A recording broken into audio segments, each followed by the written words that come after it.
Hey guys, well, I was just out in the garage today and I decided that I better sharpen my knife. I'm going on a goose hunt and a fishing trip tomorrow for probably 3 days, 2 nights up into not northern Ontario, but definitely higher than central Ontario. I'm heading back into my buddy's trap camp.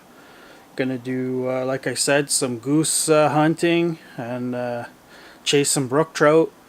Maybe go after some bass. We'll see how it all pans out, but my knife was pretty sharp. Couldn't cut my way through a wet paper bag, so I thought I'd better get at it. And I'd done a video before on different sharpening setups, whether it was wet dry paper or diamond plates and some other things. So I thought I'd just show you what I do and how I sharpen my knife, and give you some little bit of instructions and some tips that I've found and follow, and maybe you can get yourself a nice sharp knife that you can shave with. So let's just look at the bench and I'll show you what's going on. So this is kind of my typical setup, and I like to sharpen with my diamond plates. I find they work the best. They are pretty expensive, but I find they work quick at getting down to the steel that I need to, and I like to have things done quickly so that I'm not spending all day sharpening a knife. So depending on how your knife is, if it's got some big chips or gouges, you're going to need a coarse stone or a diamond. The black side I think is 220 and the blue side's 325. So I had some chips, so I started with the black. I went to the blue. This one's a different brand. This is an Easy Lap brand. It's got a bigger surface, but I think this one might be a nicer blade. So then I go to the 400, then I jump up to the 1200, and then I hit it with my strop. It's just a piece of leather that I use some green compound on. So one thing I like to do before I start sharpening my knife is I like to mark my edge. And by marking my edge, I can see where I'm referencing when I rub it on the stone or the sandpaper. Hopefully you can see that. I've just got it black. Might not be able to see that too well. And having the black there, what it allows you to do is when you're rubbing it on the stone, you can see where the marker's been rubbed off. And it's important to be able to see where that is so that you know if you have to adjust your angle. Most knives seem to be in the 15 to 20 degree range, and depending on how they sharpen them, especially custom knives, they're not all going to be the same. So it really helps to use the marker and get a feel for it, and then try and keep both sides the same. You probably can't see it on here, but these are not the same. I find I always have one side that's got a better preference, and I seem to stay a lot flatter and truer, I guess. But what I would do is mark the back, and then I would take a pass, and I would go to the other side and take a pass, and then I would have a look to see how I'm doing at removing the marker. If I'm removing the marker from the very tip up to where I want to be, then I've got my correct angle. If I'm just removing up top, then I know that I got to move it down a bit more to get the point. If I'm just getting the point, then I got to lay it a little flatter. And when I've got a good nick in it, then it's a good time to really get a good feel for where your knife has to sit on the stone, because you're going to be removing a lot of material. If I just need to touch it up, I'll hit it with the strop. But I had some pretty good nicks in it from prying different pieces of metals and screws and stuff. So I really had to go pretty aggressive. I think I was on the 225 for quite a while. But once I got everything straightened out and the chip removed, then you can work up through the grits pretty quickly. When you're sharpening, what you want to feel is just a burr. Once you hit a burr, then you can move on to the next grit, a finer grit. And then you'll go back and forth a few times. And if you're fairly inexperienced, it doesn't hurt to use your marker again.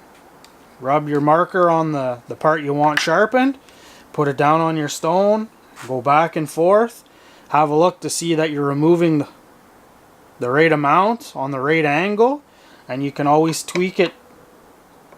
I find the black marker is probably my favorite tip out of all my knife sharpening. It makes it really easy to see what you're removing without removing a whole bunch of material. When you're working with these diamond plates, there are people that use oil. I don't like to use oil. I find sometimes it'll gum up your stones or your plates. I like to just use water in a squirt bottle. I just rub it on a little bit and then I go back and forth. And when I start to build up any slurry, I wipe it off with a cloth. This is just a crappy paper towel. And then put a bit more water and do it again.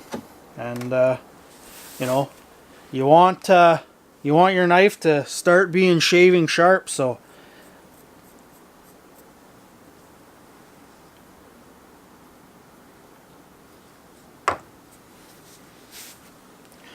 go through all your stones. I like to hit up to the 1200, and I get a pretty good finish with that. And then you know, 3 or 4 passes with this, and you know, just go. And again, if you're feeling uncomfortable, use the paint marker. It's gonna come off,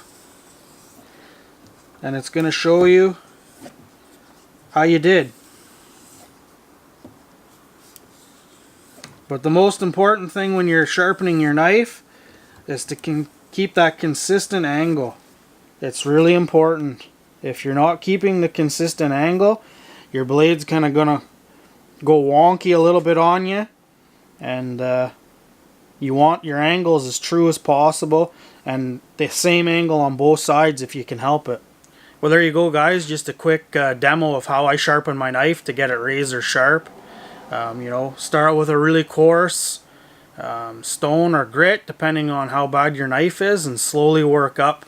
It's important to make sure you feel that burr. Your knife is going to be like this, and as you work this side, you're going to get a bit of a burr on the top. And when you work this side, then the burr is going to go back, and you're going to work this side, and you want that burr to form. If it doesn't form, don't go to the next stone. And then when you get to the next stone, same thing. You're going to sharpen down each side, and then eventually you're going to get a burr forming. And when you get that burr forming, then you can go to the next side.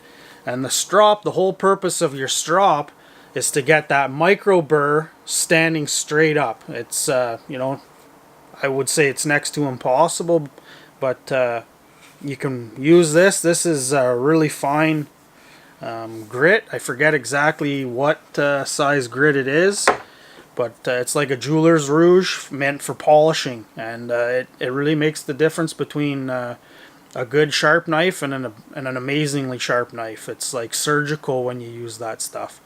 If you've got a Scandi grind, they're really nice to sharpen because you can just lay it down and that bevel will just sit where it needs to sit on the stone, and then you can just push it through. You don't have to guess or come up with any special jigs. I've got some jigs that I bought thinking that they would be the cat's meow, and they suck. I found they annoyed me more than anything. Freehand, I think, is where it's at. It does take a little practice, and you can mess things up, but the best thing to do is use your marker, and if you want to get a feel for it, maybe use a finer stone just so that you're not removing as much material, and practice that way. But it's nice when you can sharpen your own knife when it starts to get dull and you can't even cut you know, an envelope open, and next thing you know, you can shave your arm with it. So give it a try, guys, and if you have any questions, shoot me a comment down below or send me a message. I'm definitely not a pro when it comes to sharpening a knife, But if you're going to have a knife, you're going to have to be able to sharpen it, because they don't stay sharp forever. It doesn't matter the quality of the steel or who made it. Just wear and tear, and they're going to get dull. I leave tomorrow morning, so hopefully there's some pictures and stuff posted on Instagram. Since it's my buddy's camp, there probably won't be a video. Unless I do fairly well goose hunting, I'll probably bring my GoPro with me and see if we can't get a bit of footage. And I'll do like last time, and I'll do a little bit of a video, and I'll just insert some pictures of the trout we caught, and some of the beautiful pictures, and all that sort of stuff. So anyways guys, cheers, and we'll see you around.